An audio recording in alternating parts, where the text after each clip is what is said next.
Close your eyes and imagine.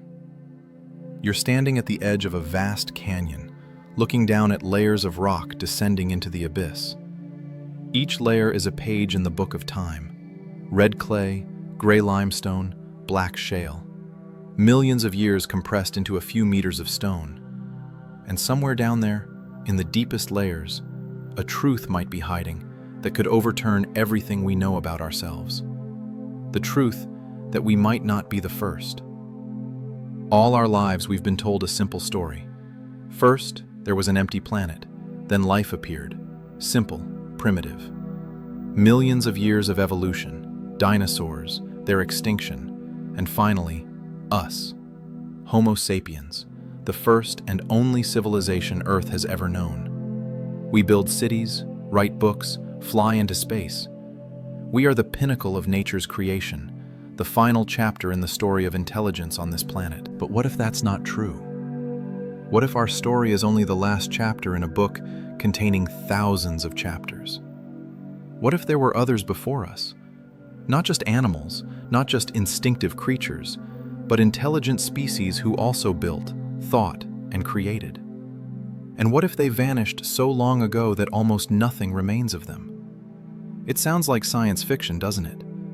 But think about it for a moment. Earth is 4.5 billion years old, 4,500 million years. Try to wrap your mind around that number. Can't do it? That's normal. Our brains aren't designed to comprehend such spans of time. We live 70, maybe 80 years if we're lucky. Even 1,000 years seems like an eternity to us. But 1,000,000 years? 1,000,000,000 years? That's beyond our understanding. Let's try another approach. Imagine the entire history of Earth compressed into one calendar year. On January 1st, at exactly midnight, our planet forms. A scorching ball of molten rock spinning in the darkness of space. The first weeks are hell, literally. The surface boils, asteroids bombard the young world. Everything around is fire and destruction. Somewhere around late January, early February, the planet begins to cool. A solid crust forms. Rains begin. Not ordinary rains, but torrents of water lasting thousands of years, filling depressions, creating the first oceans. And there, in the warm waters of ancient seas, sometime in March, the first life appears. Tiny bacteria, so simple they can barely be called alive. But they exist, and that's the beginning. Months pass, and life remains simple. Single-celled organisms that slowly, very slowly, evolve. April, May, June, July, August. 8 months during which almost nothing changes. If you could look at Earth during these months, you'd see only water and rocks. No plants, no animals, just endless oceans full of invisible microscopic life. Only in September does something interesting begin. The first multicellular organisms appear, strange creatures unlike anything modern. They swim, crawl along the ocean floor, filter water searching for food. By the end of September, life explodes with diversity. This is what scientists call the Cambrian explosion, the sudden appearance of numerous new life forms. October brings the first plants to land. Green patches begin covering previously barren continents. Insects appear. Giant millipedes crawl among ancient ferns. In November, dinosaurs arrive. These incredible creatures will rule the planet for nearly 2 months on our compressed calendar. Imagine it, 2 full months of reptilian dominance. Then comes December 26th. Suddenly, in one moment, an asteroid slams into Earth. The sky darkens, temperatures plummet, dinosaurs die out. Most life on the planet vanishes, but not all. Small, furry creatures survive. Mammals. They'd been here all along, hiding in the shadows of giants. Now, their time has come. December 27th, 28th, 29th. Mammals spread, evolve, fill empty niches. And only on December 31st, on the very last day of the year, do we appear. The first ape-like creatures emerge around noon. Homo sapiens, our species, appears only at 11:37 p.m. just 23 minutes before midnight. And everything we call civilization, the Egyptian pyramids, the Roman Empire, the Middle Ages, the Industrial Revolution, the Internet, all of this happens in the last 11 seconds of the year. 11 seconds. All of recorded human history fits into the time it takes you to count from 1 to 11. Now, holding this picture in your mind, ask yourself, what was happening during the other 364 days, 23 hours, 59 minutes, and 49 seconds? We're so certain we know the answer. We're so certain that throughout all this unimaginable time, intelligence arose only once. Only in us. Only in the final moments. Think about how evolution works. It doesn't invent something once and stop. It experiments again and again. Eyes, for example. Evolution independently created eyes at least 40 times. Insects have one type of eyes, we have another. Octopuses have a third. And they all developed separately because seeing is useful for survival. Wings appeared again and again. In insects, in birds, in bats, even in ancient reptiles. Each time, nature found a new solution to the problem of flight. So why should intelligence be the exception? Why do we assume that the ability to think, plan, and create is something so unique that it appeared only once in the entire history of the planet? Doesn't that seem unlikely? Imagine the planet 100 million years ago. Dinosaurs are still here. They've already ruled Earth for more than 150 million years by this point. Among them are remarkable creatures. Troodon, for example, a small dinosaur with an unusually large brain for its size. It hunted in packs, used coordinated tactics. Some paleontologists believe that if dinosaurs hadn't died out, Troodon or its descendants might have developed higher intelligence. But let's go further back. 200 million years ago. 300 million. In each of these epochs, thousands, tens of thousands of different species lived.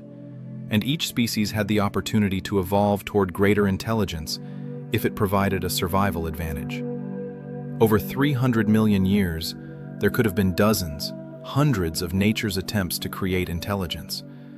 And here we come to the most difficult question. If they existed, these other intelligent species, where are their traces?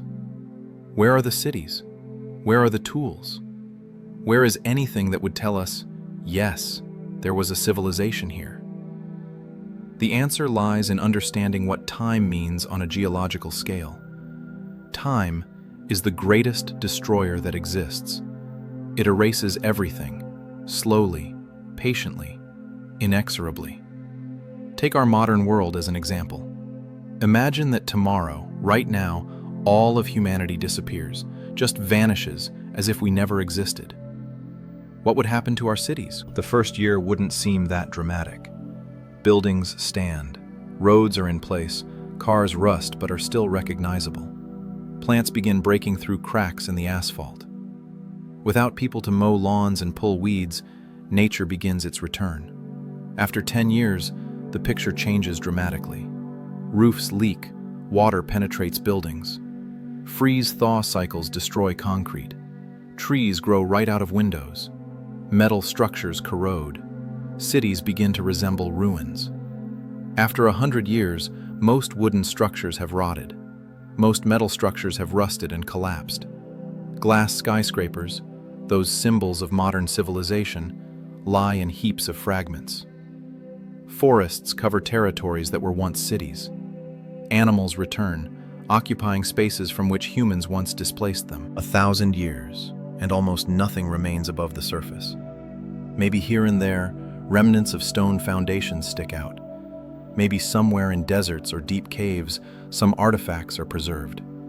But mostly, nothing. Nature has swallowed everything. 10,000 years, and even these last traces begin to disappear under the action of wind, water, vegetation, freeze-thaw cycles, chemical processes. Stone crumbles, turns to sand. Metal oxidizes, becomes part of the soil. 100,000 years, and only the most indestructible materials in the most protected places remain of our civilization. Yes, some plastics might be preserved. Yes, somewhere deep underground, metal objects might lie, transformed into strange mineral formations. But someone studying Earth after 100,000 years won't find cities. They won't find obvious signs that a civilization was here 1,000,000 years. And even these last traces become almost indistinguishable. Plastic has decomposed into molecules. Concrete has crumbled to dust. Metals have mixed with natural ores. What remains? A thin layer in the geological record where the concentration of certain elements is slightly unusual, where the chemical composition of soil shows a strange anomaly, where carbon isotopes behave not quite as expected. A geologist of the future, studying this layer, might notice something strange. But will they understand what it means? Or will they simply attribute the anomaly to some natural phenomenon, an unusual volcanic eruption, a rare meteor shower, a strange climate cycle? Now let's add more time. Not 1,000,000 years, but 10, 50, 100. During this time, the continents themselves will change. Mountains that stood when our civilization existed will be erased by erosion. New mountains will rise in their place. Oceans will open and close. Tectonic plates will shift, plunging entire regions into Earth's mantle, where they'll melt and become part of volcanic activity elsewhere on the planet. After 100 million years, absolutely nothing of our civilization will remain that could be found by accident. No ruins, no artifacts, no obvious signs. Only very subtle, very specific chemical and geological anomalies that would need to be deliberately sought, knowing what to look for. And here's where the true depth of the problem reveals itself. If we, with our advanced technology, with our skyscrapers and nuclear reactors, with our plastics and alloys, will leave such a faint trace after 100 million years, how can we expect to find traces of a civilization that existed 200 million years ago? Or 300? Or more? Perhaps they existed. Perhaps civilizations have already risen and fallen on Earth that we'll never know about. Not because they weren't there, but because time is too good at keeping secrets. There's one thing that makes this possibility even more real. We think of civilization in very specific terms. We imagine cities of stone and metal, machines, electricity, computers. But that's our path. The path of primates with grasping limbs and binocular vision. What if another civilization took a completely different path? Imagine an intelligent species that evolved in the ocean. Dolphins, for example, already demonstrate complex social behavior, capacity for learning, even rudiments of culture. What if somewhere in the past, an ocean species developed true intelligence? They wouldn't build buildings. In water, that's meaningless. They wouldn't kindle fire. Underwater, that's impossible. Their technology, if it existed, would be completely different. Perhaps biotechnology, using living organisms to create tools. Perhaps something we can't even imagine. Such a civilization would leave even fewer traces than ours. And if it existed in an ocean that later disappeared due to continental movement, all its traces would be buried under mountain ranges or destroyed by subduction, the process by which oceanic floor is dragged back into Earth's mantle. Or imagine a civilization that lived in harmony with its environment, not industrial, not expansive, but sustainable. They used renewable resources, didn't pollute the atmosphere, didn't mine metals in huge quantities. Such a civilization could exist for millions of years without leaving the crude geological footprint we're leaving. We see the world through the lens of our own experience. We think civilization must look like ours. But that's anthropocentric fallacy. Intelligence can take forms we cannot even imagine. And these forms might leave traces we don't know how to recognize. The silence of night surrounds you. Stars slowly move across the sky, following their ancient paths. And in this silence, it's easy to feel the weight of time. Not the time we measure with clocks and calendars, but that deep geological time that flows at the speed of mountain ranges and continental drifts. In 2018, two scientists published an unusual scientific paper. Gavin Schmidt, a climatologist from NASA, and Adam Frank, an astrophysicist from the University of Rochester, asked a question that sounded almost like science fiction, but had a serious scientific foundation. They asked, if an industrial civilization existed on Earth millions of years ago, could we detect its traces? They called it the Silurian hypothesis, a reference to a species of intelligent reptiles from a British science fiction series. But behind the playful name lay a serious thought experiment. The scientists weren't claiming such a civilization existed. They were asking a methodological question. What would the evidence look like if it had? Their conclusions were simultaneously fascinating and disturbing. Even our own civilization, which has so radically changed the planet, might become almost invisible in the geological record after sufficient time. Yes, we're leaving traces. Plastic in the oceans, altered atmospheric composition, radioactive isotopes from nuclear tests. But how long will these traces last? Plastic degrades. Slowly, but it degrades. After millions of years, most of it will turn into scattered organic molecules. Changes in the atmosphere will smooth out over time through natural processes. Radioactive isotopes will decay. What will remain? Perhaps the most enduring trace will be a change in the isotopic composition of carbon. When we burn fossil fuels, coal, oil, gas, we release into the atmosphere carbon that was buried millions of years ago. This ancient carbon has a slightly different isotope ratio compared to carbon circulating in the biosphere now. A sharp change in this ratio will leave a mark in geological layers. If a future geologist millions of years later studies rock samples from our era, they might notice this anomaly, a sudden spike in a certain type of carbon. But what will they think of it? Will they recognize it as a sign of an industrial civilization? Or will they attribute it to some natural phenomenon, a massive volcanic event, methane release from ocean deposits, something else? The problem is that nature also creates anomalies. 56 million years ago, an event occurred that scientists call the Paleocene-Eocene thermal maximum. The planet's temperature suddenly rose by 5 to 8 degrees Celsius over a very short period by geological standards. Carbon isotopes in rocks from that time show a sharp change. Something released a huge amount of carbon into the atmosphere. Most scientists believe these were natural causes, perhaps massive methane release from ocean sediments triggered by volcanic activity. But could it have been something else? Could it have been an industrial civilization burning fuel just like we do? Probably not. But we can't rule it out with absolute certainty because we have no other evidence to check. And that's the essence of the Silurian hypothesis. It's not about whether they actually existed. It's about the fact that we can't be sure. Our methods of detecting civilization in the deep past are too imperfect. The geological record is too fragmented. Time has erased too much. This is a humbling thought. We're accustomed to thinking of science as something that gives us definite answers. But sometimes science tells us we don't know. And more importantly, we may never know. Some questions lie beyond our ability to answer them, not because we're not smart enough, but because evidence simply doesn't preserve long enough. But let's play with this idea further. Suppose for a moment that they existed. Suppose that 100 million years ago, or 200, or 300, a civilization existed on Earth. Not human, of course, something else. Perhaps descended from dinosaurs, perhaps from something even more ancient. What would they have looked like? This is an impossible question, of course, but we can try to imagine.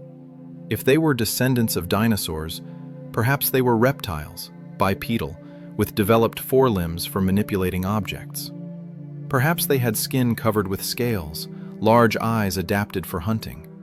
Perhaps they were cold-blooded, which would mean they depended on external temperature and preferred warm climates.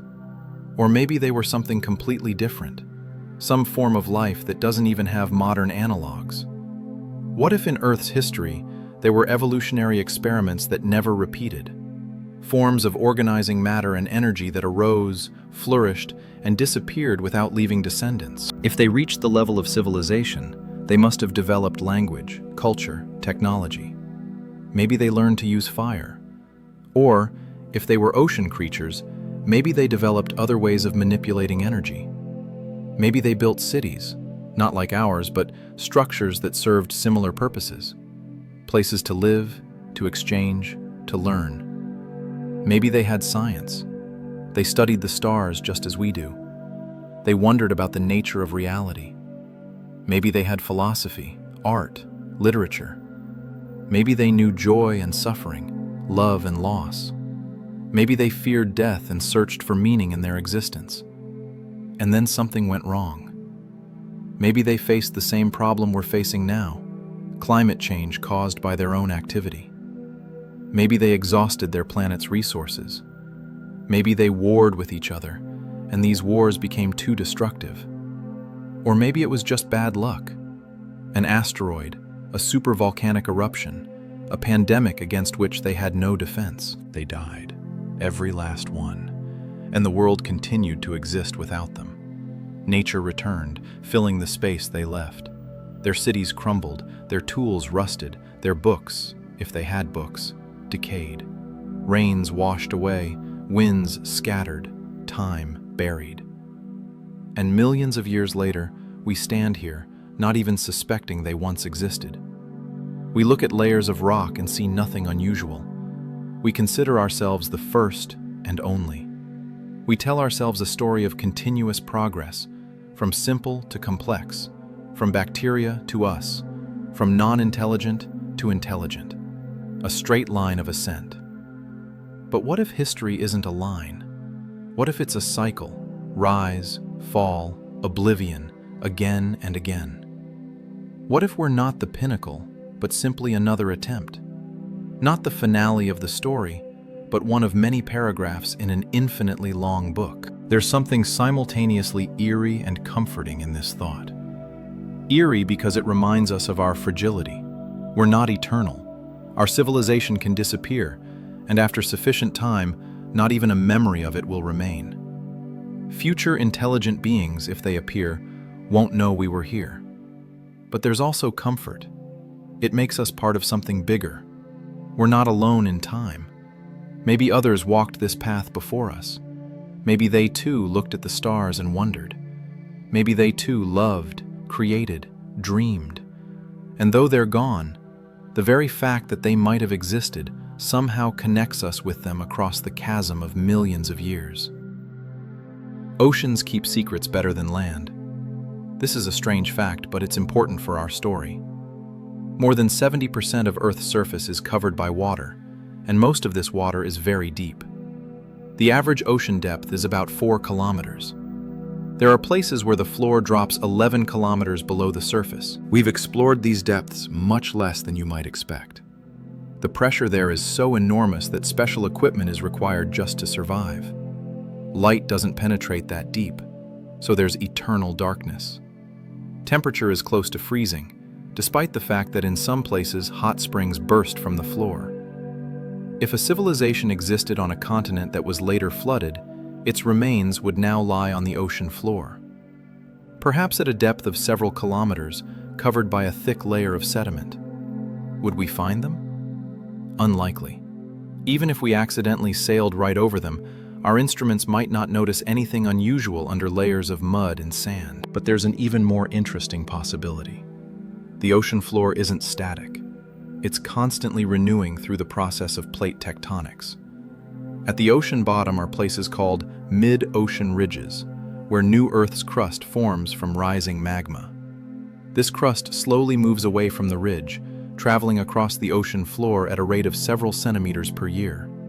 Eventually, millions of years later, this oceanic crust reaches the edge of a continental plate, and here, something dramatic happens.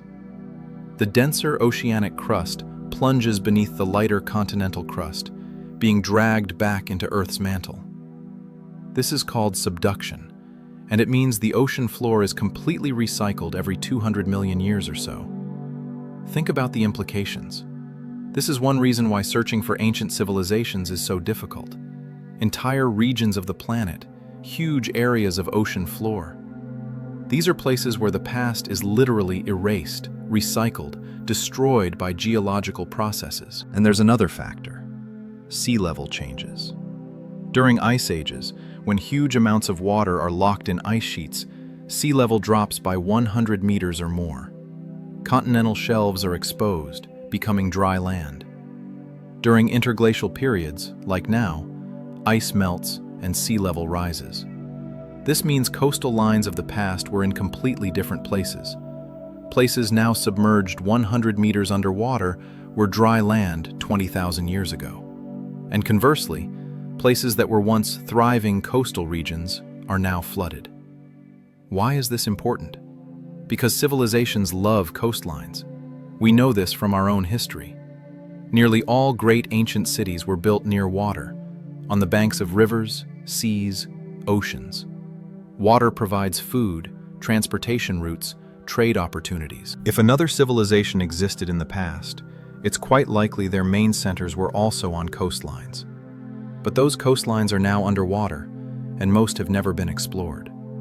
We simply don't know what's down there. Maybe nothing, probably nothing, but maybe something. Sometimes finds make us wonder. Not necessarily evidence, but hints, oddities, things that don't quite fit the familiar picture. Archaeologists and geologists periodically stumble upon something that raises questions. Take, for example, the structure off the coast of the Japanese island of Yonaguni. In the mid-1980s, divers discovered underwater a massive formation of stone. Terraces, steps, right angles, something resembling carved pathways. At first glance, it looks like ruins of an ancient city or temple. Some enthusiasts date it to 10,000 years or older, based on when sea level was lower and this area was dry land. But most geologists disagree. They point out that the rock in this region is layered sandstone, which naturally fractures along parallel lines, creating formations that can look artificial. Right angles, flat surfaces, even something resembling steps. All this can be the result of erosion and geological processes. So what is it? Nature or ruin? Honestly, nobody knows for sure. There's no clear evidence of tool work, no artifacts found nearby.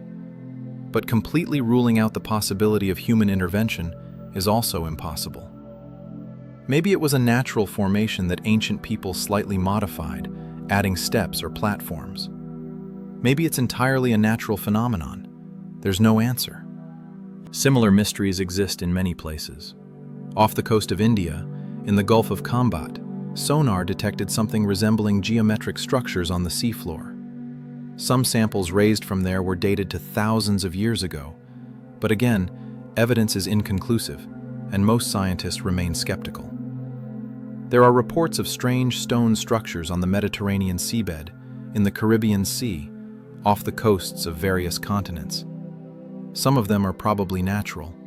Some might be remnants of relatively recent human settlements, flooded by rising sea level after the last ice age. But they remind us that oceans hide their secrets very well. And here's what's interesting. If we find it so difficult to detect traces of human activity from just a few thousand years ago, under a few dozen meters of water, how much harder would it be to find traces of a non-human civilization millions of years ago, under kilometers of sediment? The answer? Practically impossible. Without targeted, large-scale searches, which nobody's conducting because most scientists don't believe there's anything to look for. But let's approach the question from another angle.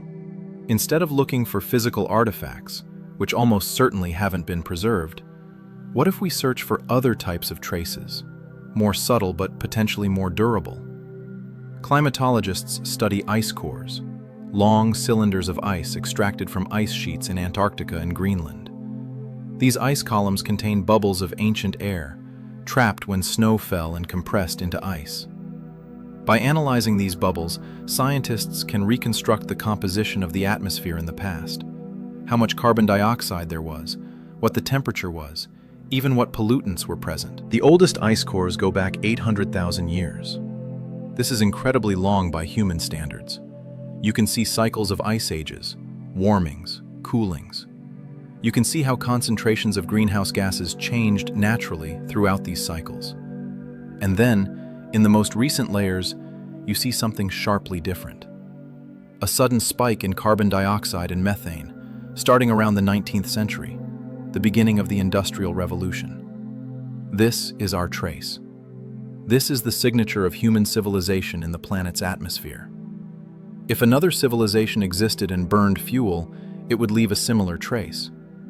But here's the problem. Ice doesn't preserve that long. 800,000 years is the maximum for ice cores. If a civilization existed 2 million years ago, or 10, or 50, no ice core from that time exists. The ice is too old. It would have been crushed by pressure, melted, or simply flowed into the ocean. But there are other types of records. Sediment cores from the ocean floor, for example. When organisms die in the ocean, their shells sink to the bottom and accumulate layer by layer, millimeter by millimeter, millennium by millennium. These layers contain chemical information about water temperature, about atmospheric composition, about the life that existed at that time. By analyzing oxygen isotopes in these shells, scientists can determine ocean temperature in the past. By analyzing carbon, they can learn about the carbon cycle. How much carbon was in the atmosphere, how much in the ocean, how quickly it circulated through the biosphere. And here we see interesting things. Earth's history is full of sudden climate changes, sharp warmings, sharp coolings, periods when the carbon cycle seems to have gone crazy, releasing huge amounts of greenhouse gases into the atmosphere. Most of these events have explanations.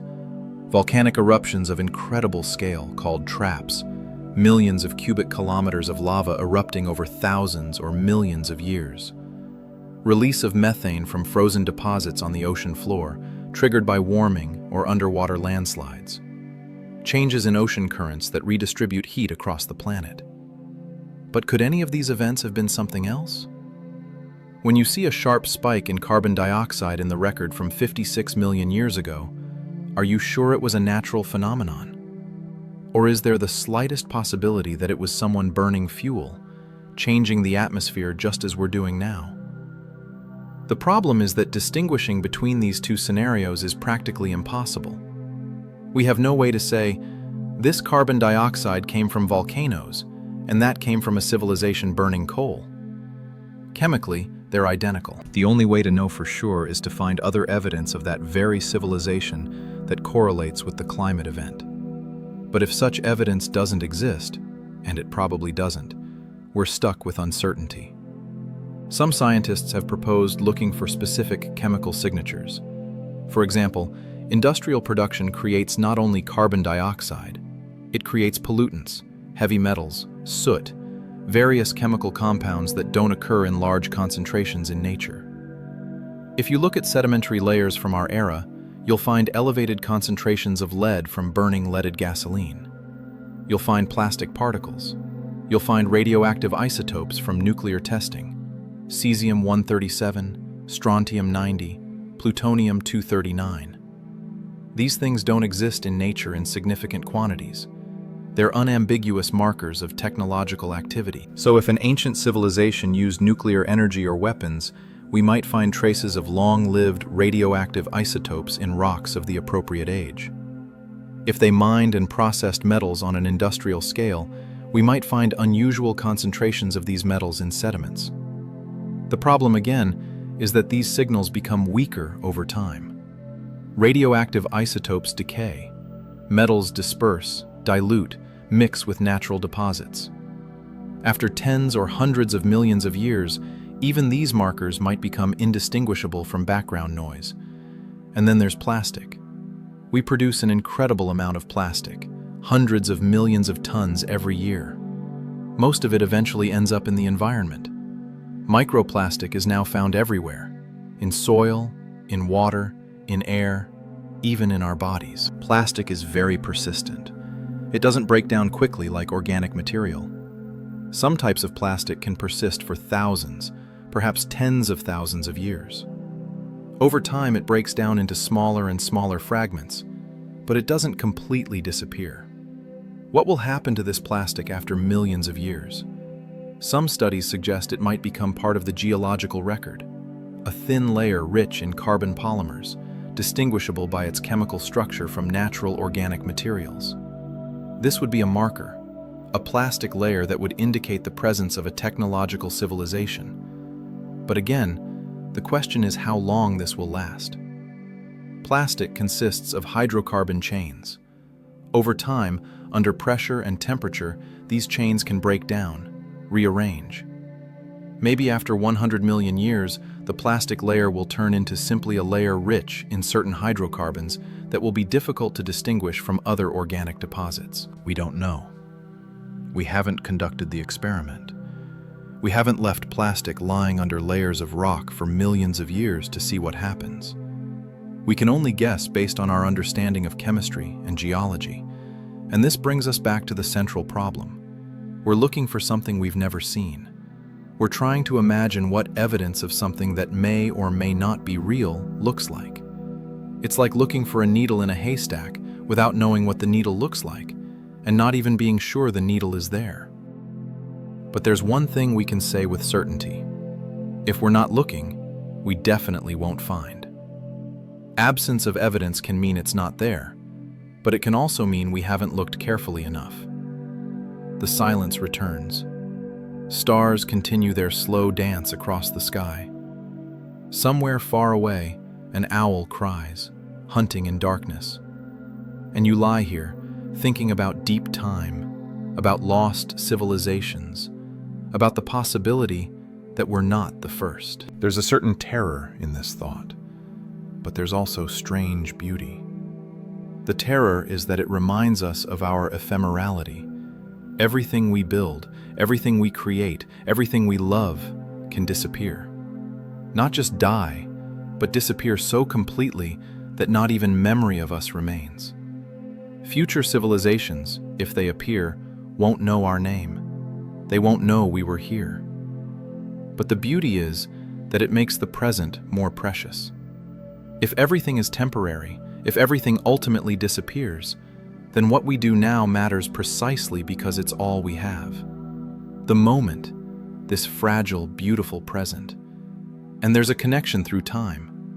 If others were here before us, if they too looked at these same stars, asked these same questions, we're connected to them through these questions, through wonder, through curiosity, through the attempt to understand. Even if we never learn about them, even if no proof is ever found, the very possibility of their existence means something.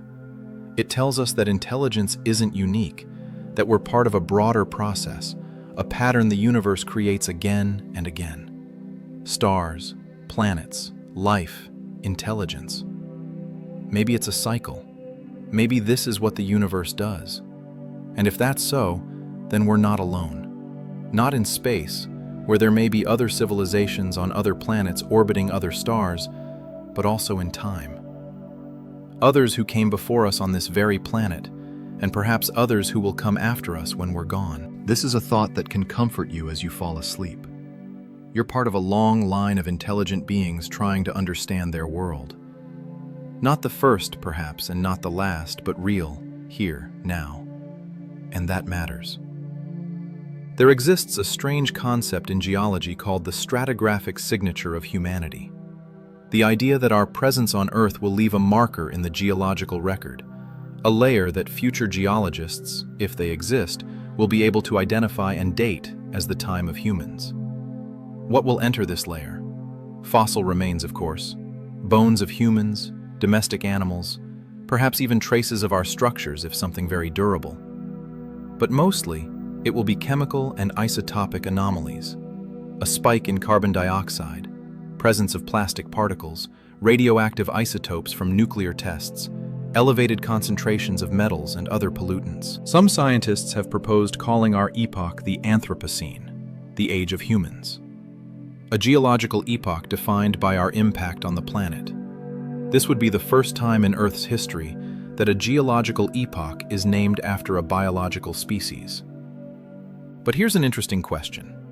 If there was another civilization in the past, Would it leave a similar layer? Would there be a dinosaur-cene or silurocene, or whatever we might call it? And if there was, would we recognize it? Maybe not, because we're not looking for it. When geologists study ancient layers of rock, they're looking for natural processes. They interpret what they see through the lens of natural phenomena: volcanism, tectonics, climate cycles. The idea that some anomalies might be the result of an ancient civilization's activity isn't even considered, because it's deemed incredibly unlikely. And that's possibly correct. The scientific method requires that we start with the simplest explanations and move to more complex ones only if simple ones don't work. And usually, simple explanations work. A strange layer in rock usually has a geological explanation. An unusual concentration of an element is usually the result of a natural process. But usually doesn't mean always. And if we automatically dismiss the possibility of artificial origin, we might miss something important. Not because it's likely, but because if it were true, it would change our entire understanding of the history of life on Earth. So, maybe it's worth at least keeping an open mind. Looking at anomalies not only as puzzles requiring geological explanation, but as possible, very unlikely but possible, indicators of something more unusual. Let's talk about mass extinctions. They've happened again and again in Earth's history, as if the planet periodically presses a reset button, erasing most life and allowing what remains to start anew. The most famous extinction occurred 66 million years ago. An asteroid the size of a mountain slammed into what is now the Yucatan Peninsula in Mexico. The impact energy was equivalent to billions of nuclear bombs. A shockwave rolled across the planet. Chunks of molten rock were ejected into the atmosphere. Some reached space, then fell back, creating a rain of fire around the world. Fires swept across continents. Smoke and ash blocked the sun for months, maybe years. Temperatures plummeted. Photosynthesis stopped. Plants died. Herbivores that fed on them died. Predators that hunted herbivores died. Food chains collapsed worldwide. Dinosaurs, who had ruled the planet for more than 150 million years, vanished. Not all at once. Some species perhaps survived for years or even decades after the impact. But eventually, one by one, they disappeared. In the end, only the smallest, most adaptable creatures survived. Mammals no larger than rats, birds, some reptiles. And in the oceans, fish, sharks, some species that could feed on detritus and survive in dark, cold water. But this wasn't the worst extinction. Not close. 252 million years ago, something far more catastrophic occurred. It's called the Permian-Triassic extinction, or sometimes simply the Great Dying. And the name is well earned. 96% of all marine species died, 70% of terrestrial vertebrates. It's the only known mass extinction of insects. When it ended, the planet was nearly empty. Ecosystems had collapsed so completely that it took millions of years for life to recover to its previous level of diversity. What caused this? Scientists still debate the details, but the basic picture is clear. Massive volcanic activity in Siberia, called the Siberian Traps, erupted lava and gases for nearly 1 million years. Carbon dioxide and other greenhouse gases filled the atmosphere. Temperatures rose. Oceans warmed and became acidic. Oxygen in the water was depleted. Marine life suffocated. On land, temperatures became unbearable. In the tropics, it might have been too hot for animal survival. Acid rain destroyed vegetation. Ecosystems collapsed, one after another like dominoes. And here's what's interesting. This extinction wasn't an instantaneous blow like the asteroid. It was a slow collapse, stretched over hundreds of thousands of years. Species disappeared in waves. Periods of crisis alternated with brief recoveries that were then followed by new crises. It was an agonizingly slow death of the biosphere. Now imagine a civilization existing during such an event. Not necessarily human, something else. They see their world slowly collapsing. Temperatures rise year after year, crops fail, oceans that once fed them become dead zones. Water sources dry up or become contaminated. They try to adapt, of course. They migrate to cooler regions, to the poles, to mountains. They change their way of life, seek new food sources. Maybe they even understand what's happening if their science is sufficiently developed. Maybe they try to do something about it. But ultimately, it's too much. The planet is changing too quickly, too dramatically. Even an intelligent species with technology can't survive when the biosphere itself is collapsing. They die. Maybe not all at once. Maybe the last populations cling to life in refuges, caves, oases, places where conditions are still tolerable. But eventually, even they disappear. And when the crisis finally ends, when the volcanoes quiet and the climate begins to stabilize, the world is empty, barren, ready for a new chapter of evolution. But of the civilization that was here, nothing remains. Their cities destroyed by volcanic activity, buried under layers of ash, their bodies decomposed, their technology rusted and crumbled. After a few million years, new life covers the planet, and nobody knows they were once here. This isn't just speculation for speculation's sake. This is a pattern we see again and again. Mass extinction, then recovery, then a new era of life. It's happened at least 5 times on a large scale and many times on a smaller scale.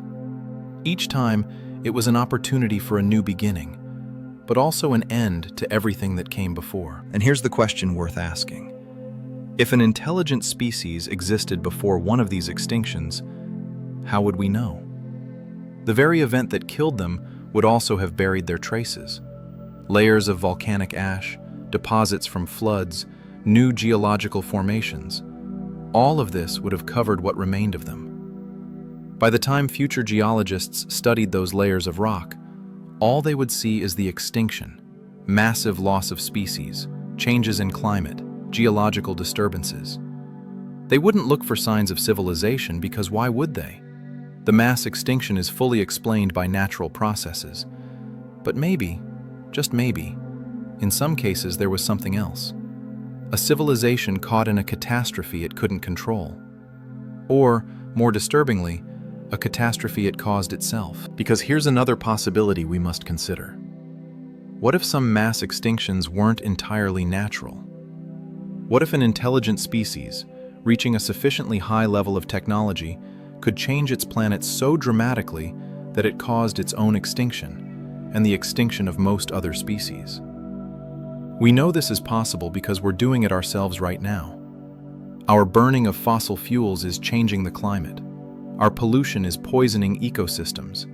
Our activity has already caused what some scientists call the 6th mass extinction, the ongoing loss of species at a rate that rivals the great extinctions of the past.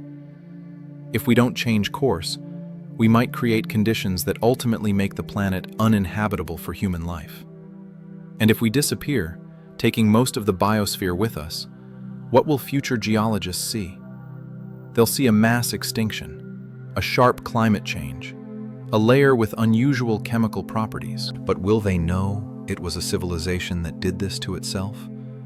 Or will they think it was just another natural catastrophe? It's a troubling thought. But it also shows why it's so difficult to find evidence of ancient civilizations.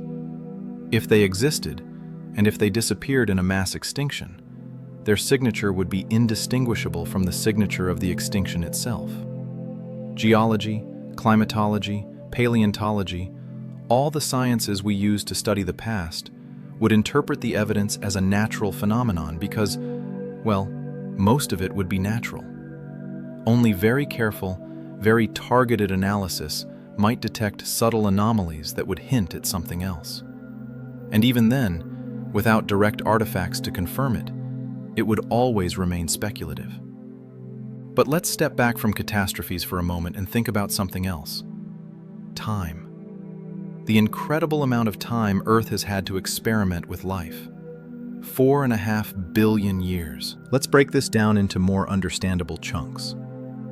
The first half-billion years is a period of intense bombardment, when the planet was forming and being struck by asteroids. Life couldn't exist in these conditions, but about 4 billion years ago, conditions stabilized enough for life to appear. The first 3 billion years, life was simple. Bacteria, archaea, eventually more complex single-celled organisms. Slow, incredibly slow evolution, but it was happening. Species appeared, adapted, disappeared. Ecosystems developed. Photosynthesis emerged, changing the atmosphere, filling it with oxygen. Then, about 600 million years ago, everything accelerated. Multicellular life exploded with diversity. Over the next 500 million years, all the major groups of animals we know today appeared, plus many others that went extinct, leaving no descendants. 500 million years. That's an enormous span of time. During these 500 million years, life colonized land, evolved in every conceivable direction, survived several mass extinctions, each time recovering and continuing to experiment. During this time, different groups of animals dominated in different periods. First, fish in the oceans, then amphibians on land, then reptiles, then dinosaurs for an incredibly long period, then mammals, and finally, in the very last moment, primates, hominids, humans. Each of these groups had hundreds of millions of years to evolve. Each produced thousands of species, some of which were very complex. And in each group, there was opportunity for the development of higher intelligence if evolutionary pressure favored it. Dinosaurs had 150 million years. Some of them developed complex social behavior. Some showed signs of parental care, built nests, defended territory. Some, like the previously mentioned Troodon, had relatively large brains. Give evolution another 10 million years, another 20, and who knows what might have developed. Dinosaurs were successful for so long precisely because they were well adapted. But successful adaptation to a stable environment doesn't necessarily lead to the development of intelligence. Intelligence develops when there's pressure to solve problems, to adapt to changing or complex conditions. Maybe somewhere, in some branch of dinosaur evolution, in some period of their long dominance, such pressure appeared. Maybe climate change forced some species to adapt faster. Maybe competition between groups became more intense, favoring smarter individuals. Maybe some ecological niche opened up that required problem-solving thinking. And maybe, just maybe, one species made the leap. Not immediately to civilization, of course. Evolution doesn't work that way. But to tool use, to social structures, to the transmission of knowledge from generation to generation, to the beginning of what we might call culture. This sounds like fantasy, and perhaps it is. But statistically, given the enormous amount of time and the enormous diversity of life, it seems almost strange that this happened only once. That of all the billions of species that ever lived, only one, ours, developed technological civilization. Maybe we're not the only ones. Maybe we're just the latest. There's one argument against the existence of ancient civilizations that seems compelling at first glance. It's the argument from silence. If they existed, we would have found something. We're constantly digging into the earth for construction, mining, scientific research. We've drilled ice sheets, taken samples from the ocean floor, studied rocks from all continents. And we haven't found anything that definitively indicates a civilization before us. This is true. We haven't found anything. But absence of evidence is not evidence of absence, especially when we're talking about timescales of hundreds of millions of years. Let's think about how much of Earth we've actually explored. The planet's surface is huge, about 510 million square kilometers. Of this, only 29% is land. The rest is ocean, most of which hasn't been explored in detail. On land, large areas are still wild, inaccessible, never studied from a scientific point of view.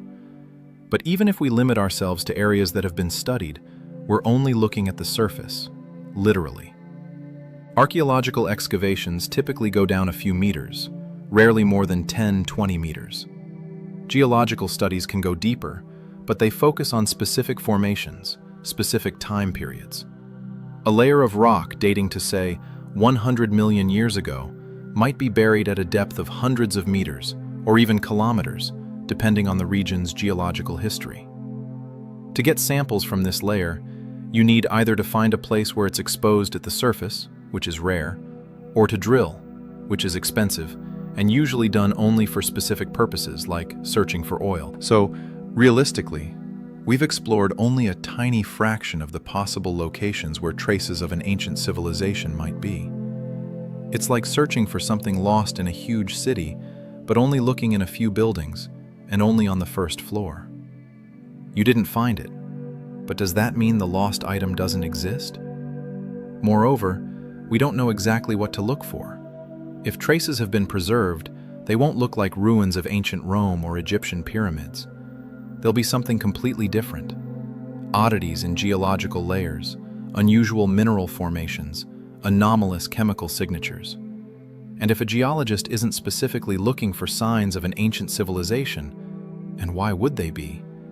They might see these oddities and simply note them as geological anomalies worthy of study, but not as evidence of something revolutionary. There's another aspect of this puzzle worth discussing: the very nature of intelligence and civilization.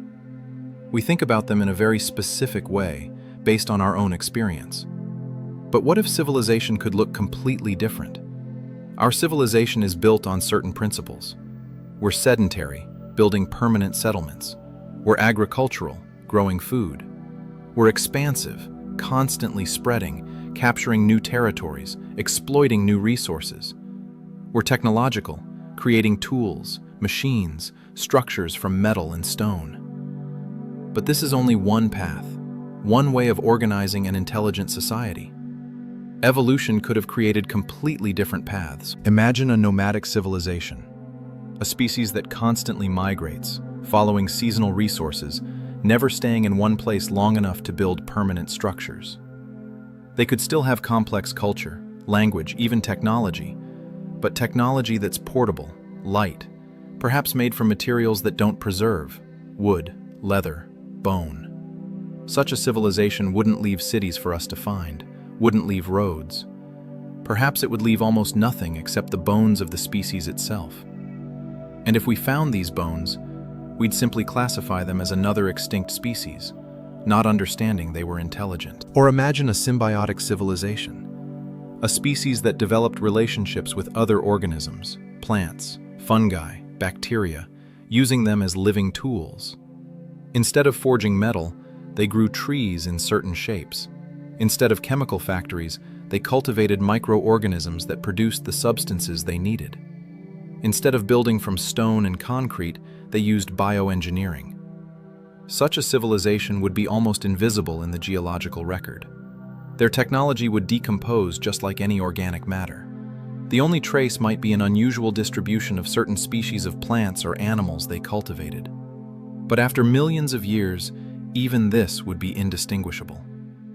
Or take an ocean civilization, which we've already mentioned. Dolphins and whales already demonstrate remarkable intelligence. They have complex social structures, communicate using sounds. Some species even use simple tools.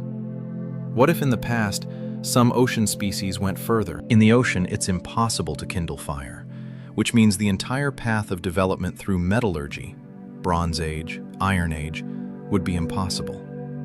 But there are other paths to complex technology. Acoustics, for example, using sound for navigation, communication, even for manipulating the environment. Bioluminescence for lighting, currents and temperature gradients as energy sources.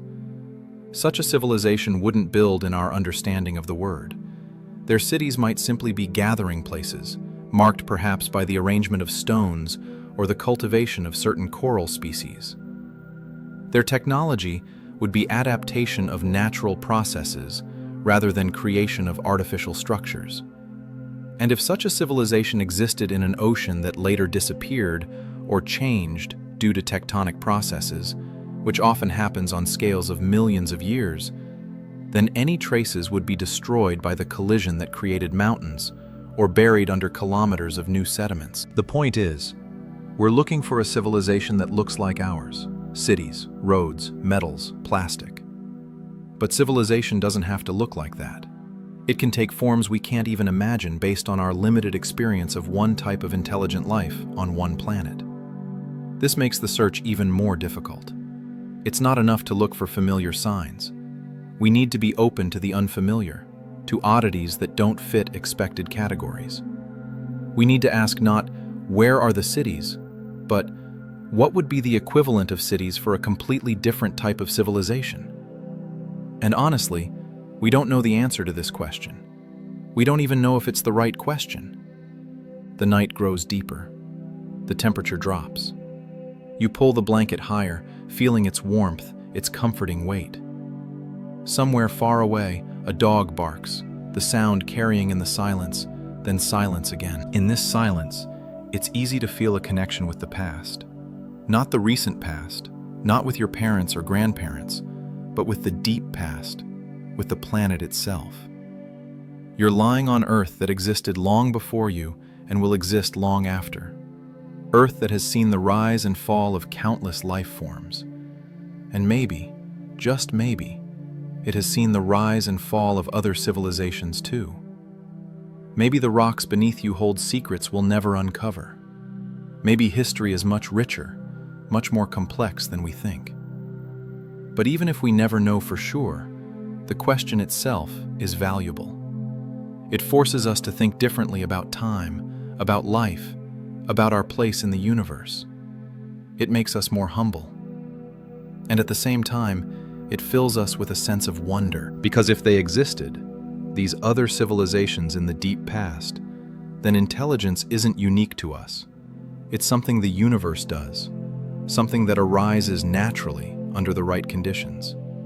And if that's so, then we're part of a broader pattern, a deeper process.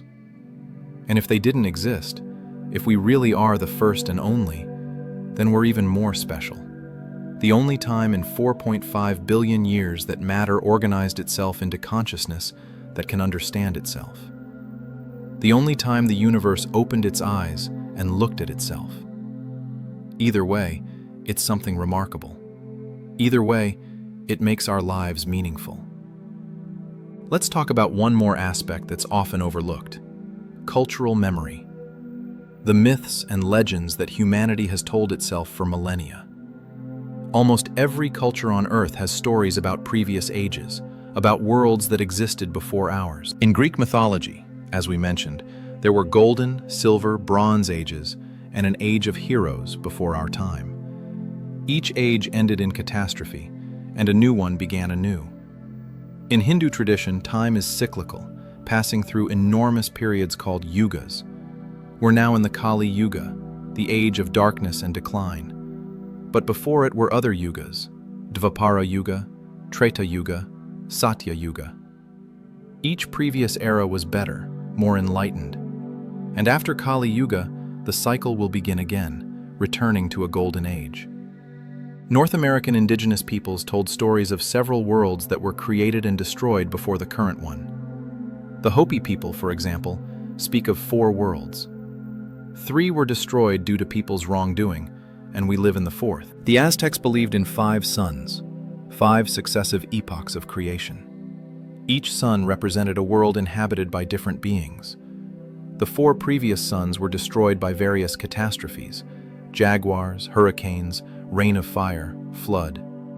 We live under the 5th sun, which, according to prophecy, will also end someday.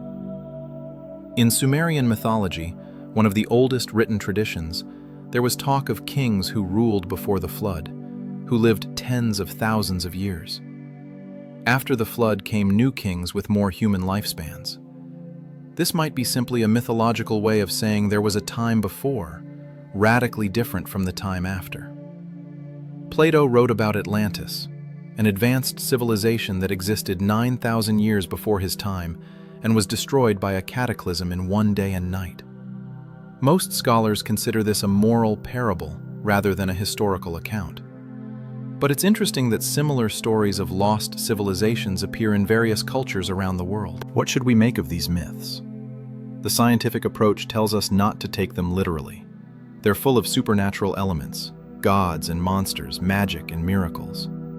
They reflect the cultural values and fears of the societies that created them, not accurate historical records. But there's another way to look at them. Maybe they preserve some distant memory of real events, transformed by multiple retellings into mythic form. Memory of climate catastrophes, of mass extinctions, of times when the world was radically different. Or, more intriguingly, maybe they preserve something deeper, not memory, but intuition. A sense that people have always had that the world is older than us, that other things were here before, that we're not the first. This sense might simply be a projection of our own mortality onto the world. We know we're born and we die, so we imagine worlds are also born and die. We see ruins of ancient civilizations and extrapolate the idea of even more ancient, even more lost civilizations. But maybe this sense points to something real, a pattern in nature that we subconsciously recognize. Cyclicity, rise and fall, creation and destruction. These are fundamental processes in the universe, from the life of stars to ecosystems, from geological cycles to the evolution of species. So, why not civilizations? Why should we be the only unrepeatable event in the planet's history, rather than part of a cycle that repeated before and might repeat again? The myths don't give us evidence, but they give us perspective. They remind us that people have always asked these questions, always felt there's more to the world's history than we can see or know. And maybe there's wisdom in that. Wisdom not in the specific details of myths, the gods and heroes, the numbers and names, but in the basic message. Be humble. The world is bigger and older than you can comprehend. Just because you don't know something doesn't mean it's not real. Now let's step back and look at the whole picture again. We've talked about deep time, about geological processes, about mass extinctions, about the difficulty of preserving evidence. We've talked about different forms civilization could take, and about myths that hint at the cyclical nature of history. All of this leads to one central point. We can't know for certain, and that's okay. Science isn't always about knowing. Sometimes it's about understanding the limits of our knowledge. There are questions we can answer. How old is Earth? 4.5 billion years with a small margin of error. How did life evolve? Through natural selection acting on random mutations over vast periods of time. When did humans appear? About 300,000 years ago in Africa. These are things we know with high certainty, based on extensive evidence from multiple independent sources. But there are other questions we can't answer. Is life on Earth unique, or is it common in the universe? We don't know. Is the emergence of intelligence inevitable, given enough time for evolution? Or is it an incredibly rare event? We don't know. Did other civilizations exist on Earth before us? We don't know. And this last question may be impossible to answer definitively. We can say there's no obvious evidence. We can say it seems unlikely based on what we know about evolution and geology. But we can't say with absolute certainty that it never happened.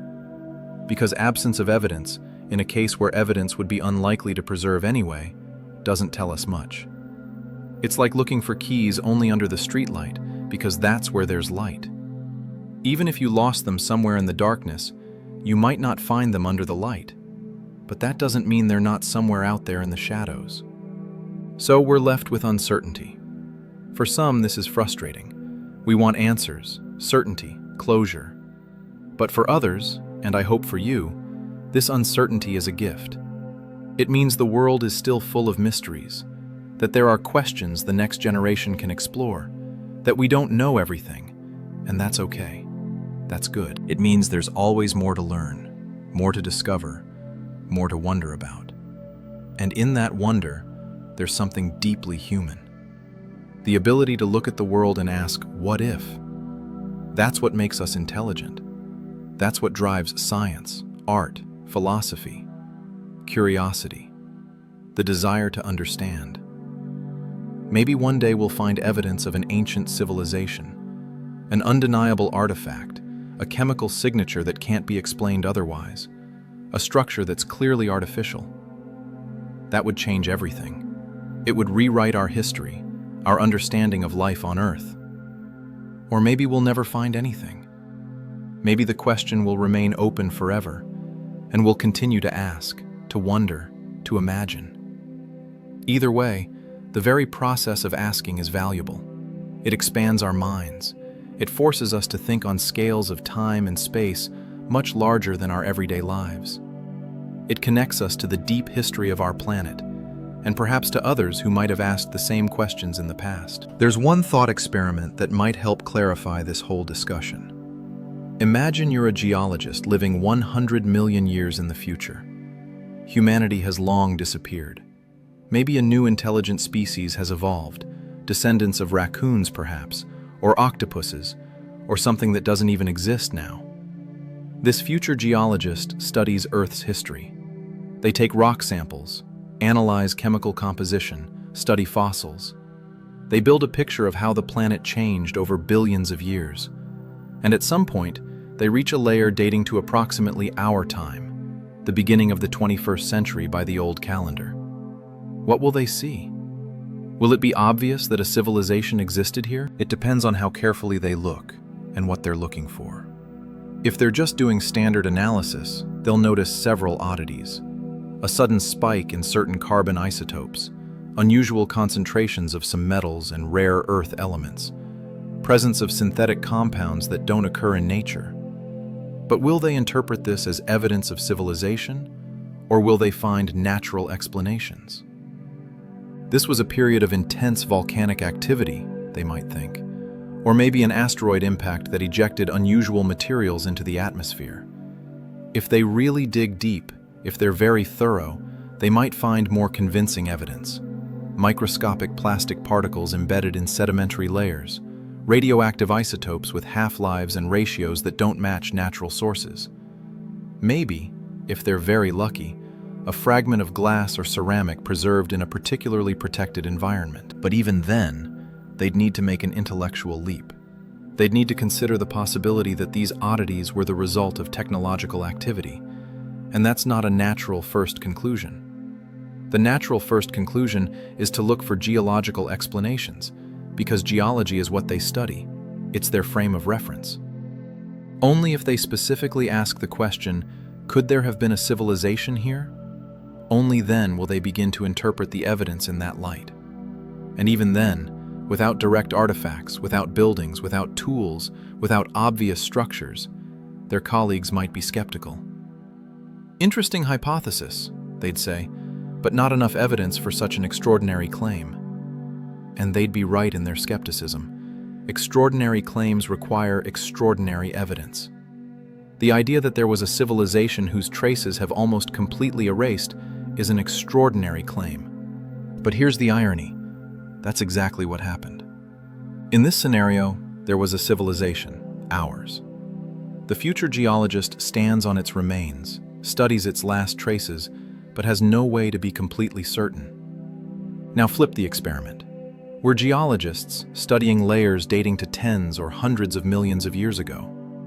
If there was a civilization then, we're in exactly the same position as the future geologist in our thought experiment. We see oddities, but we don't have the context to interpret them correctly.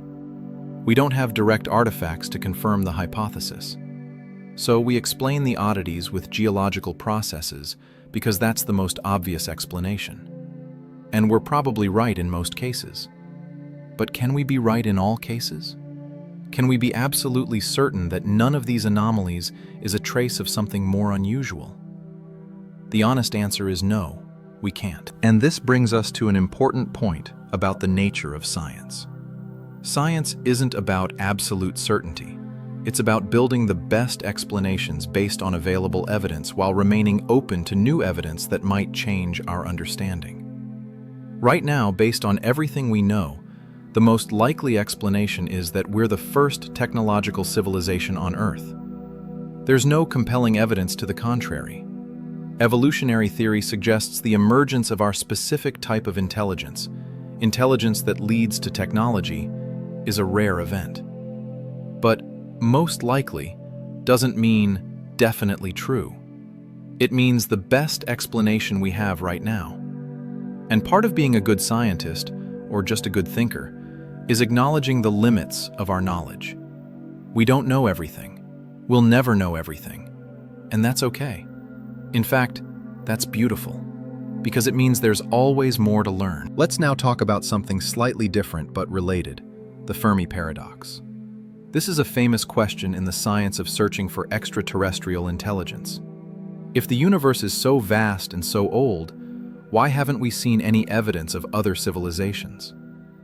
Enrico Fermi, a physicist, asked this question in the early 1950s at lunch with colleagues. They were discussing UFOs and the possibility of alien life, and Fermi suddenly asked, "Where is everybody?" His argument was simple. There are hundreds of billions of stars in the Milky Way. Many of them have planets. Some of these planets should be habitable. If even a tiny fraction of these habitable planets developed intelligent life, there should be millions of civilizations out there. And some of these civilizations should be older than us, maybe much older. If they developed space travel technology, they could have colonized the galaxy in just a few million years, even traveling at fractions of the speed of light. So where are they? Why haven't we seen their ships, received their signals, found their artifacts? Many solutions to the Fermi paradox have been proposed. Maybe space travel is harder than we think. Maybe intelligent life is extremely rare. Maybe civilizations tend to destroy themselves soon after reaching technological level. Maybe they're here, but we don't recognize their presence. Maybe they're deliberately avoiding us. But there's another possible solution that relates to our discussion. Maybe civilizations don't last as long as we think. Maybe the period between developing detectable technology and a civilization's disappearance is very short by cosmic standards. Think about our own civilization. We've been radiating radio waves into space for only about 100 years. That's the window during which a distant civilization could detect us by intercepting our transmissions. 100 years out of 4.5 billion years of Earth's history. That's 0.0000022%. And how long will we continue to radiate? Maybe a few hundred more years before we either destroy ourselves or transition to technologies that don't leak as much into space. Say, 1,000 years of detectability total. That's still a tiny fraction of a planet's history. If this is typical, if civilizations are usually detectable for only a very short period of their existence, then the probability that two civilizations will be detectable simultaneously becomes very small. The galaxy might be full of planets that had civilizations or will have civilizations, but the chance that two civilizations exist in detectable states at the same time is low. This is sometimes called the "they were here but not now" solution to the Fermi paradox. And it suggests something important.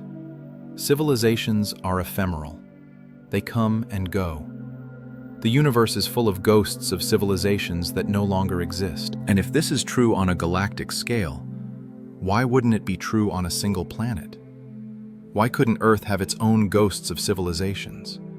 Species that reached intelligence, maybe even technology, but vanished long ago. This is speculative, of course, but it's consistent with the patterns we see. Life is resilient, but individual species are fragile. Ecosystems can exist for millions of years, but they can also collapse. Stability is temporary. Change is the only constant. So why not civilizations? Why should they be permanent when everything else is temporary?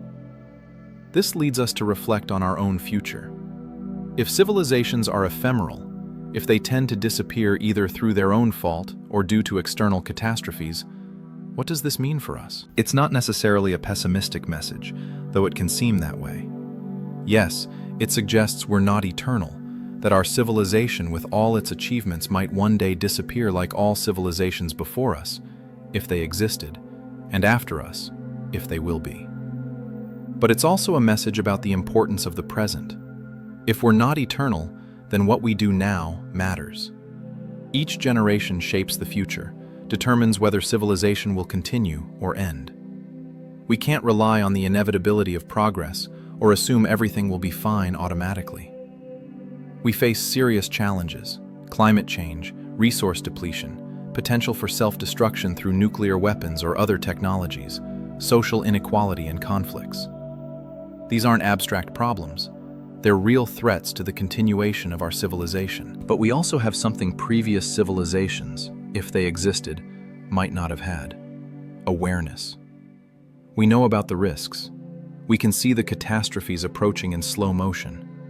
And that means we can make choices, change course, avoid the worst outcomes. It's not guaranteed. History is full of civilizations that collapsed despite warnings: Maya, Romans, Easter Island. There are many examples of societies that exhausted their resources or failed to adapt to changing conditions. But we're also more interconnected, more informed than any previous civilization in human history. We have global communication, science that can predict the future based on current trends, technology that can help us adapt. If we choose to use these tools wisely, if we choose to work together instead of against each other, we have a chance. Not a guarantee, but a chance. And that's all we ever have. The history of ancient civilizations, real or possible, teaches us humility. We're not invulnerable. We're not eternal. But it also teaches us resilience. Life continues. After each mass extinction, new species evolve, filling empty niches. After each collapse, new societies rise from the remnants of old ones. If our civilization falls, it won't be the end. Life will find a way. Maybe another species will eventually evolve to intelligence. Maybe millions of years after us, a new civilization will rise, and they'll ask the same questions we're asking. They'll look at layers of rock and wonder, what came before? And maybe they'll find our traces, or maybe they won't. It's not a comforting thought for us as individuals or even as a species. We want to survive, thrive, continue. But from a broader perspective, from the viewpoint of the planet and the life on it, it's simply part of the cycle. Rise and fall, creation and destruction, end and beginning.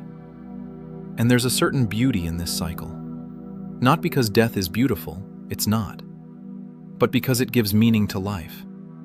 If everything lasted forever, nothing would matter. It's ephemerality that makes moments precious. You're lying here, in this moment, on this night, in this life. And this is a unique moment in the history of the universe. There has never before been exactly this arrangement of atoms, this pattern of consciousness, this particular thought in this particular mind. And there never will be again. After millions of years, the atoms that make up your body will be part of something else. Maybe rocks, maybe water, maybe other living beings. The energy that animates you will pass to other forms. The thoughts that fill your mind will disappear like ripples on a pond's surface. But right now, you're here, alive, thinking, aware. Part of this incredible story of life on Earth, an experiment 4 billion years long in organizing matter into ever more complex forms.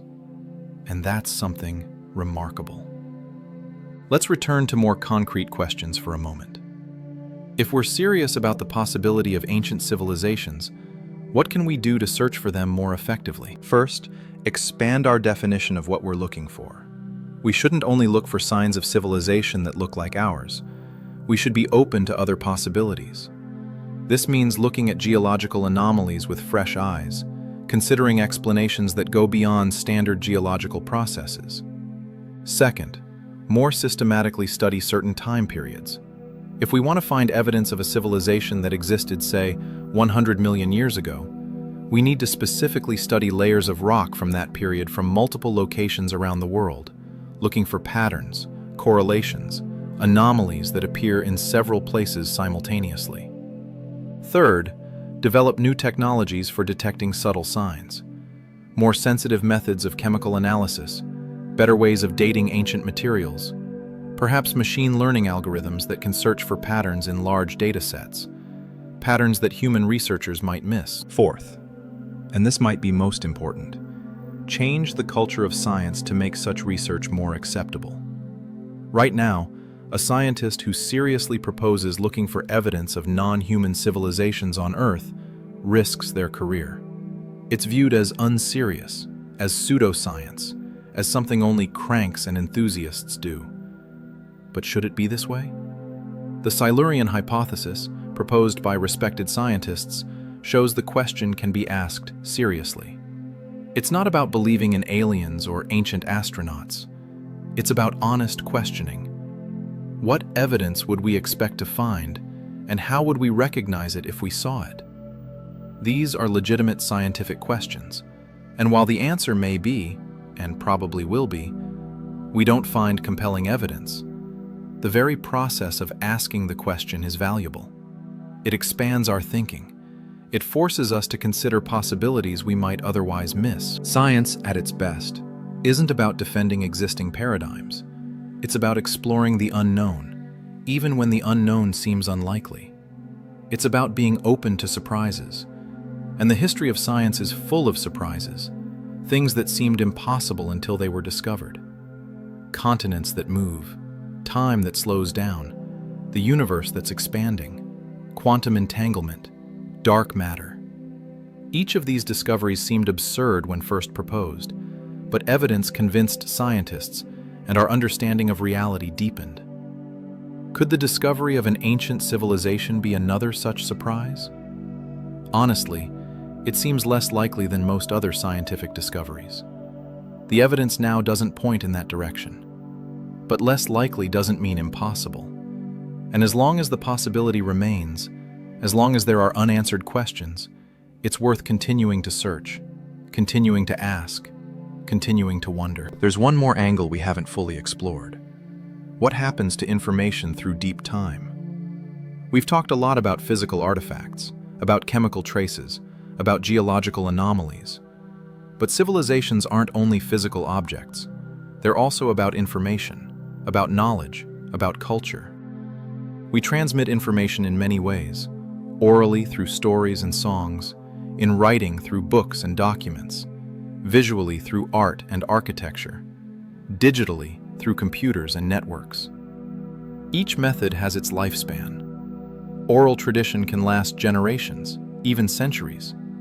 But over time, stories change, details are lost, facts become legends, legends become myths. After a few thousand years, oral history becomes unrecognizable if it survives at all. Written documents are more durable, but only if materials preserve. Papyrus crumbles, paper rots. Even stone with inscribed writing eventually erodes. The Rosetta Stone, which helped us decipher Egyptian hieroglyphs, is only about 2,200 years old, and it's already significantly damaged. What will happen to it after 1,000,000 years? It will turn to dust. All the inscriptions, all the words, all the knowledge it contains will disappear. Digital storage seems more promising at first glance. We can store enormous amounts of information in tiny spaces. But digital information is fragile in its own way. It requires compatible technology to read.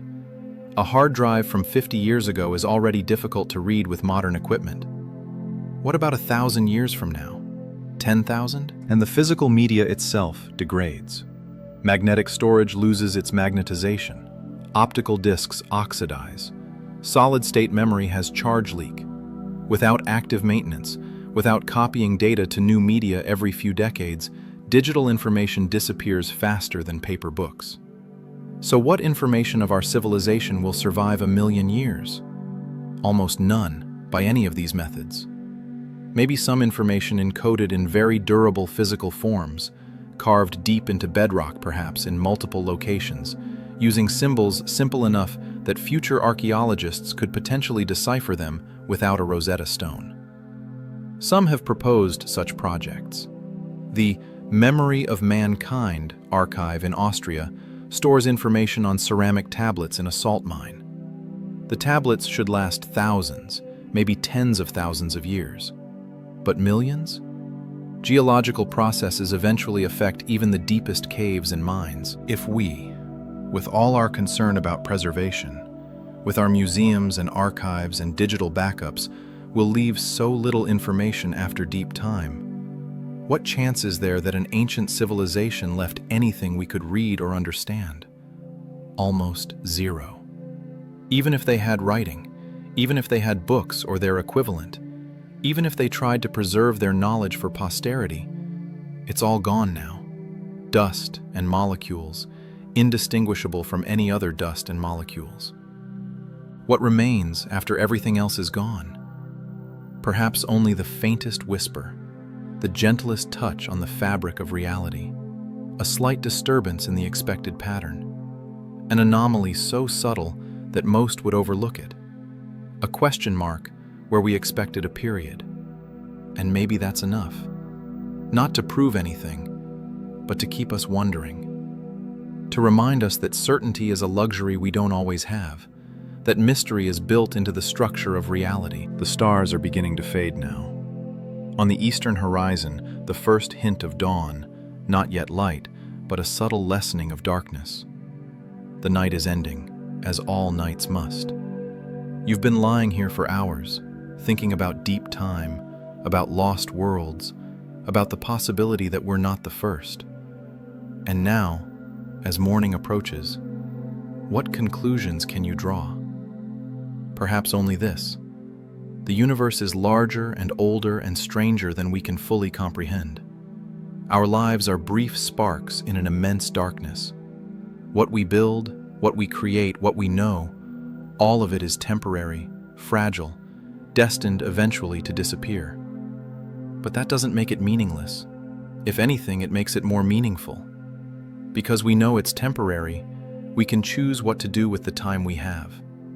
We can choose to create rather than destroy, to learn rather than remain ignorant, to connect with each other rather than remain isolated.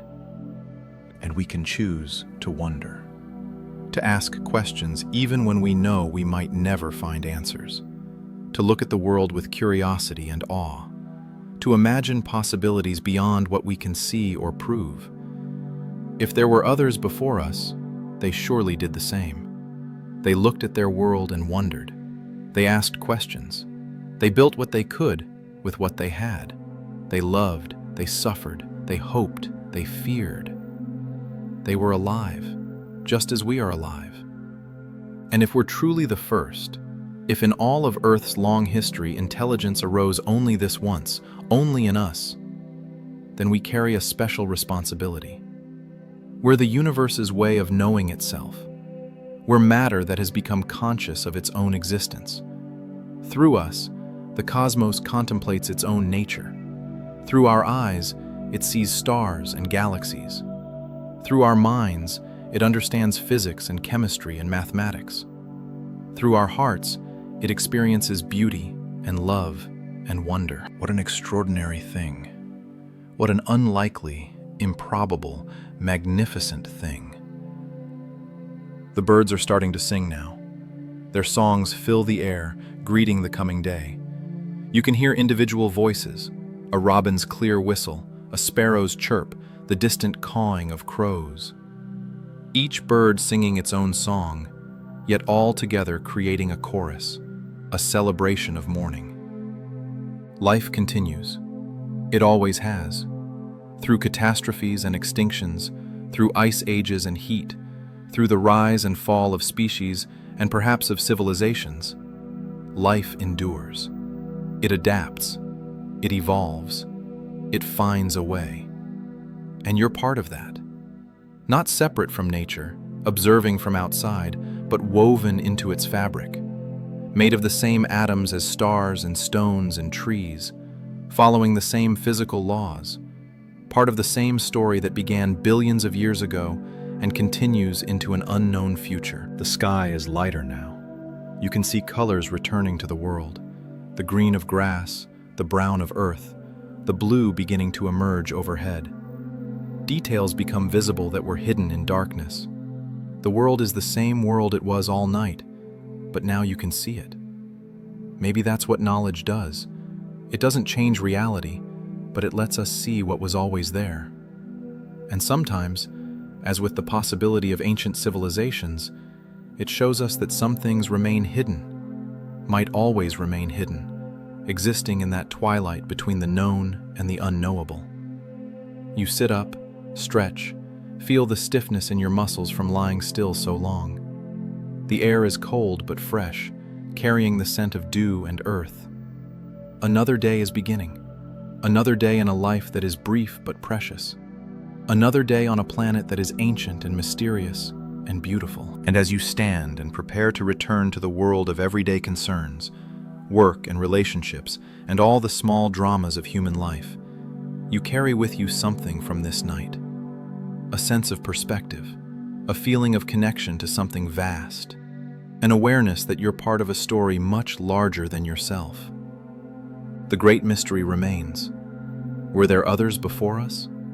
Will there be others after us? We may never know for certain, but we can live as if the answer matters. We can treat our world and each other with the respect due to something rare and precious and temporary. We can build, knowing that nothing lasts forever. We can create, knowing that all creation eventually fades. We can love, knowing that all love eventually ends. And we can find meaning not despite this impermanence, but because of it. Because it's the temporary that's precious, it's the fleeting that's beautiful, it's the uncertain that's worth exploring. The sun breaks over the horizon, and the world is flooded with light.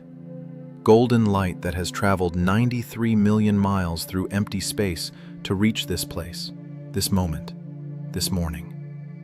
The same light that has illuminated Earth for billions of years. The same light that perhaps once shone on civilizations now lost to time. And in this light, you can see clearly. Not everything. There's still mystery, still questions without answers. But enough. Enough to navigate this day, this life. Enough to move forward with purpose and wonder. You take a deep breath of morning air and begin to walk. Behind you, the place where you spent the night. Ahead, the unknown day. And around you, always, the ancient earth, keeper of secrets, home to countless stories, stage for the endless drama of life. Your footsteps leave temporary marks in the dew-wet grass. In an hour, they'll be gone. In a year, no trace will remain that you were ever here. In a million years, the very ground you walk on might have changed beyond recognition. But right now, in this moment, you're here, alive, aware, part of the great experiment of consciousness in the universe. And that's enough. That has to be enough. Because it's all we have, and it's everything. The day calls, life calls, and you answer, carrying with you the memory of a night spent contemplating deep time and lost worlds, carrying questions without answers, carrying wonder without resolution. And that's okay. That's more than okay. That's what it means to be human, to be alive, to be part of this strange and beautiful reality we find ourselves in. The story continues. Your story, Earth's story, the universe's story. And whether we're the first chapter or the latest in a long series, whether we're unique or part of a pattern, we're here now, writing our part. Make it count. Make it matter. Make it worthy of remembering, even if no one will be there to remember. And keep wondering, keep asking, keep looking at the world with eyes that see both what is and what might have been. Because in the end, it's the questions that define us as much as the answers. It's the search that gives meaning to the finding. It's the journey through mystery that makes us who we are. The ancient earth keeps its secrets, and we keep searching, keep wondering, keep dreaming of what might lie buried in the depths of time. And that's exactly as it should be.